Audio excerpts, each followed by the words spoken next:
جناب اسما بنت امیس پہلے حضرت علی علیہ السلام کے بھائی جناب جعفر طیار ابن ابی طالب کی زوجہ تھیں۔ سب سے پہلی ہجرت جو جناب جعفر طیار کی قیادت میں حبشہ کی جانب ہوئی، جناب اسما بنت امیس اس میں شانہ بشانہ ساتھ رہیں اور ہجرت کی تمام تر دشواریوں کو اتنے خوبصورت انداز میں تحمل کیا کہ تمام مہاجروں کے دل کی ڈھارس بن گئی۔ حبشہ میں قیام کے دوران آپ نے بہت سی نمایاں ذمہ داریوں کو سر انجام دیا۔ وہاں کے لوگوں کو اسلام کی تعلیمات سے روشناس کرانا بھی آپ ہی کے ذمہ تھا۔ روایات میں ملتا ہے کہ جناب اسما بنت امیس جناب فاطمہ الزہرا سلام اللہ علیہا کی شادی میں شریک تھیں۔ چنانچہ اس موقع پر رسول اللہ صلی اللہ علیہ وآلہ وسلم نے بی بی فاطمہ الزہرا سلام اللہ علیہا کے مخصوص حجرے سے تمام خواتین کو جانے کا حکم دیا۔ حکم کے بعد سب خواتین وہاں سے چلی گئیں، مگر جناب اسما بنت امیس وہیں پہ رہ گئیں۔ رسول اللہ صلی اللہ علیہ وآلہ وسلم نے رکنے کا سبب دریافت کیا تو جناب اسما نے عرض کیا، حضرت خدیجہ سلام اللہ علیہا کی وفات کے وقت میں ان کے پاس تھی۔ اس وقت وہ اپنی بچی کے لیے گریہ کر رہی تھی کہ شادی کے وقت ایک لڑکی کو بہت ضرورت ہوتی ہے، اور اس وقت میں نے ڈھارس دیتے ہوئے کہا تھا کہ میں وعدہ کرتی ہوں اگر میں زندہ رہی تو اس موقع پر ضرور فاطمہ کے ساتھ رہوں گی۔ یہ سن کر رسول اللہ صلی اللہ علیہ وآلہ وسلم بھی گریہ کرنے لگے۔ جناب اسما بنت امیس اس کے علاوہ بھی جناب فاطمہ الزہرا سلام اللہ علیہا کی خدمت کے لیے مدینے میں آتی رہیں۔ وہ خود فرماتی ہیں کہ میں جناب فاطمہ الزہرا کے تمام بچوں کی ولادت کے وقت ان کے پاس رہی۔ آپ چونکہ عمر اور رشتے میں جناب فاطمہ الزہرا علیہا سے بڑی تھیں اور جناب فاطمہ سلام اللہ علیہا بھی آپ کو ماں کہا کرتی تھیں، مگر جناب اسما بنت امیس اپنے آپ کو جناب فاطمہ الزہرا کی کنیز کہہ کر فخر کیا کرتی تھیں۔ آپ نے جناب جعفر طیار کے ساتھ 7ویں ہجری کو حبشہ چھوڑ کر ہمیشہ کے لیے مدینے میں ہجرت کی، تو اس موقع پر کچھ طعنہ دینے والوں نے آپ کی دل آزاری کی کہ مدینے ہجرت کرنے میں اور رسول اللہ کے ہمراہ رہنے میں ہم تم سے افضل ہیں۔ اس وقت آپ نے جو جواب دیا وہ اسلامی معیار بھی ہے، اور محض ساتھ رہنا اہم نہیں بلکہ ساتھ دینا زیادہ اہم ہے۔ دل قریب ہونا چاہیے، بدن چاہے دور ہی کیوں نہ ہو۔ آپ نے حبشہ میں سختیوں اور دشواریوں کا ذکر کرتے ہوئے ان طعنہ دینے والوں کی شکایت رسول اللہ صلی اللہ علیہ وآلہ وسلم سے کی تو پیغمبر اکرم نے فرمایا، اس طرح کا طعنہ دینے والے آپ لوگوں سے زیادہ افضل نہیں، اور نہ وہ لوگ آپ سے زیادہ مجھ سے قریب ہیں، بلکہ آپ کو تو 2 ہجرتوں کا شرف حاصل ہے۔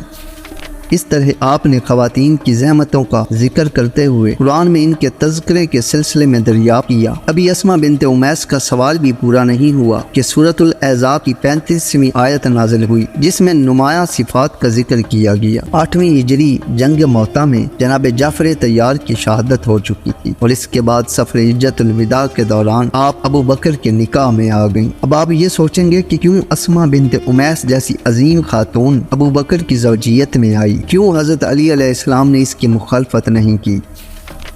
تو اس کی کئی وجوہات ہیں۔ کچھ تو اس عمل کے پیچھے پوشیدہ مصلحتیں ہیں، اور دوسری طرف عرب کا معاشی اور معاشرتی نظام ہے کہ جہاں ایک عورت کے لیے آج کے دور میں بھی تنہا رہنا ممکن نہیں، لہٰذا اپنی بقا کے لیے شادی کرنا انتہائی ضروری ہوتا ہے۔ پھر یہ کہ شادی سے کسی کے کردار پر فرق نہیں پڑتا، فرعون کی بیوی مومنہ اور صالحہ بھی ہو سکتی ہے، اسی طرح نوح علیہ السلام جیسے اولو العزم پیغمبر کی بیوی بھی غیر صالحہ ہو سکتی ہے۔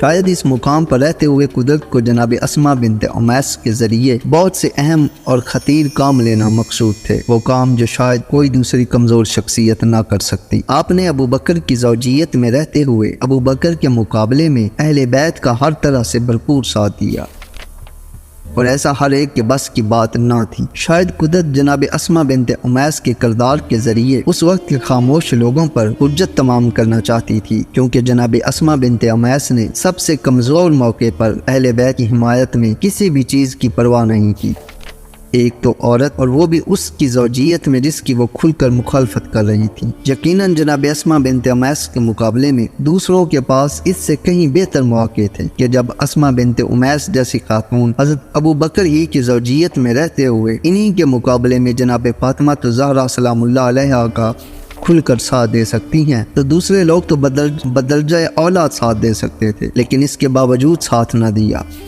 اور دوسری بات یہ کہ محمد بن ابی بکر جیسے ہیرے کو نجات دلانے کا سبب بھی اسما بنت امیس ہی ہے۔ باطل ماحول میں پرورش کرتے ہوئے حق و صدقات کے در پر لے آئیں اور محمد بن ابی بکر نے آغوش علی میں تربیت پائی۔ لہٰذا یہ کلیہ ہمیشہ ملحوظ نظر رہے کہ رشتہ داریوں سے پہلے کردار پر نظر کر لیں۔ جناب اسما بنت امیس کے سلسلے میں بھی یہی کلیہ جاری ہے۔ اہم یہ ہے کہ حضرت ابو بکر کی زوجیت میں رہنے کے باوجود جناب اسما بنت امیس کے دل میں اہل بیت سے محبت و مودت و عقیدت میں ذرا برابر کمی نہ آئی، بلکہ یہ ہر حساس موڑ پر آپ اہل بیت کے ہمراہ اور حضرت ابو بکر کے خلاف ہی نظر آئیں۔ آپ نے قدم قدم پر اہل بیت کا ساتھ دیا۔ حدق کے مسئلے میں اپنے موجودہ شوہر حضرت ابو بکر کے خلاف جناب فاطمہ سلام اللہ علیہا کی گواہ بن کر آپ نے اہل بیت کے فضائل اور ان کی عظیم منزلت کے سلسلے میں احادیث رسول صلی اللہ علیہ وآلہ وسلم کو اس وقت بیان کیا جب حکومت وقت رسول اللہ صلی اللہ علیہ وآلہ وسلم کی حدیث بیان کرنے پر پابندی لگا چکی تھی اور بڑے بڑوں کے ناطقے بند تھے۔ اسی لیے آپ کا نام بزرگ راویوں کے زمرے میں آتا ہے جنہوں نے نہایت جرأت مندی کے ساتھ بہت سی اہم روایات کو نقل کیا، اور فریقین کے نزدیک ان کی نقل کردہ روایتوں کا درجہ بہت بلند ہے۔ جناب اسما بنت امیس اہل بیت کی محرم ذات تھیں۔ آپ وہی ہیں جو ہمیشہ ہر وقت جناب فاطمہ الزہرا سلام اللہ علیہا کی تیمارداری میں لگی رہتی۔ وقت آخر آپ ہی جناب فاطمہ الزہرا سلام اللہ علیہا کے ساتھ ہی بی بی کی آخری گفتگو جناب اسما بنت امیس کے ساتھ ہی ہوئی۔ جناب حسنین کریمین مولائے کائنات کو شہزادی کونین کی شہادت کی خبر بھی آپ ہی نے دی۔ فاطمہ الزہرا سلام اللہ علیہا کی وصیت کے مطابق وقت غسل صرف آپ ہی حضرت علی علیہ السلام کے ہمراہ تھیں۔ سن 13 ہجری کو حضرت ابو بکر کی وفات کے بعد حضرت علی علیہ السلام نے جناب اسما بنت امیس کے سامنے عقد کی پیشکش رکھی۔ جناب اسما بنت امیس نے فوراً قبول کر کے رسول اللہ صلی اللہ علیہ وآلہ وسلم کی اس پیشین گوئی کو محقق کر دیا کہ عن قریب تم اس جوان کی زوجیت میں آ جاؤ گی۔ جناب اسما بنت امیس ایک مختصر مدت کے بعد کچھ کارہائے نمایاں سر انجام دینے کے بعد محمد بن ابی بکر کو لے کر حضرت علی علیہ السلام کے گھر میں آ گئیں۔ وہ محمد جن کے بارے میں حضرت علی علیہ السلام فرماتے تھے کہ محمد میرا بیٹا ہے۔